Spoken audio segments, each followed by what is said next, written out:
mark of the 20th century for the devil to be treated as a figure of fun. We find the devil is neither better nor worse than the people he's dealing with, and he's just a man among men. Satan seems to have been cut down to size. The Prince of Darkness has become a mischievous imp. But in a surprising twist, a different Satan, the glamorous rebel so admired by the revolutionaries of the 19th century, makes a startling comeback in the 1960s. There was a strong sense of rebellion against everything that anointed the Western political power structure. And it was Christian, it was capitalist, it was warmongering. And so the counterculture started exploring anything that was counter to that. In 1966, occult showman Anton LaVey founds the Church of Satan in San Francisco. Part religion, part money-making racket, the Church of Satan attracts lurid headlines, mostly encouraged by the publicity-seeking LaVey himself. We believe in greed, we believe in selfishness, we believe in all of the lustful thoughts that motivate man, because this is man's natural feeling. He called himself Anton Sander LaVey of Romanian descent, but the truth of the matter is he was Howard Stanton Levy, who was born in Cook County, Illinois in 1930. He held these weekend lectures and witch circles in his house, and people would come in and pay their $2 a head. Well, finally, he had this friend, it was a publicist, who said, you know, I have an idea. Why don't you turn this thing into a church? You could make a bundle of money. And, of course, that's what he did. He has been called everything from a carny to a manipulator to a brilliant philosopher. The truth lies somewhere in the middle. There were doctors, lawyers, college students, factory workers, farmers, you name it. They came from all levels of society.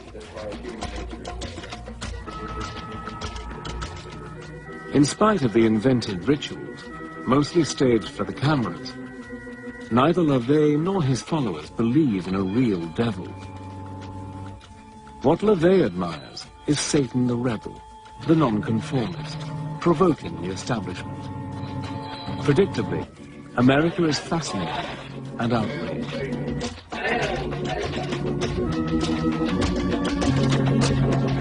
In 1967, the 60s fascination with the occult, spearheaded by LaVey's Church of Satan, gets a powerful boost from Hollywood. The film Rosemary's Baby, a dark tale of devil worshippers in Manhattan, is a massive and unexpected hit. In Roman Polanski's masterpiece, the heroine's innocuous neighbors are part of a satanic conspiracy to help the Prince of Darkness father a child who will rule the world. In Rosemary's Baby, Satan triumphs in the end.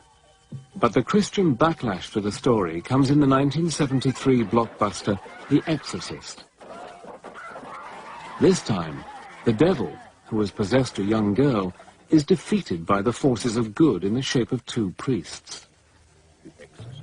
The old belief that women are especially susceptible to satanic influence is revived 2 centuries after the Salem witch trials.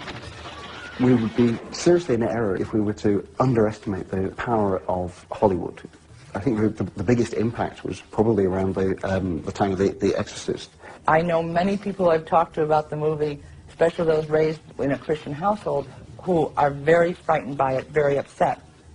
It's the war between good and evil, but evil is in a whole new dimension, and it's very personal. It made being possessed almost fashionable. The numbers of people who were seen to be possessed just took off. I've been invited to exorcise people who were convinced they had a demon, and you will get people who put them through it, and it can be very violent and very dramatic and very expressive, but it can really flip someone into serious, serious ill health. Hollywood's discovery that fortunes can be made with stories of possession and devil worship stokes the fires of a paranoia that has lain dormant since the days of the witch trials.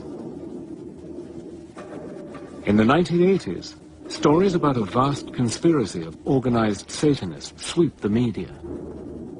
Known as the Satanic Panic, Christian groups allege mass satanic abuse of children and tens of thousands of kidnappings. Part of the Satanic Panic started with accusations of satanic ritual abuse.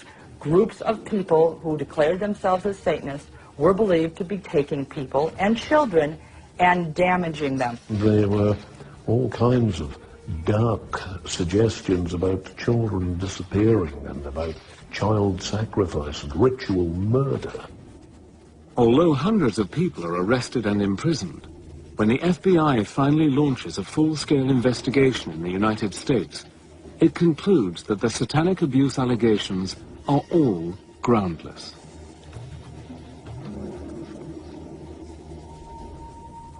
One of the horrifying things about human nature is that it lends itself to hysteria. You get it in all periods of history. I think you get it much more virulently nowadays because one of the most potent instruments for spreading hysteria is the modern telecommunications industry. If members of satanic religions mostly don't believe in a supernatural devil and don't pray to Satan, what does the devil represent? Some Satanists claim the devil stands for a spirit of change.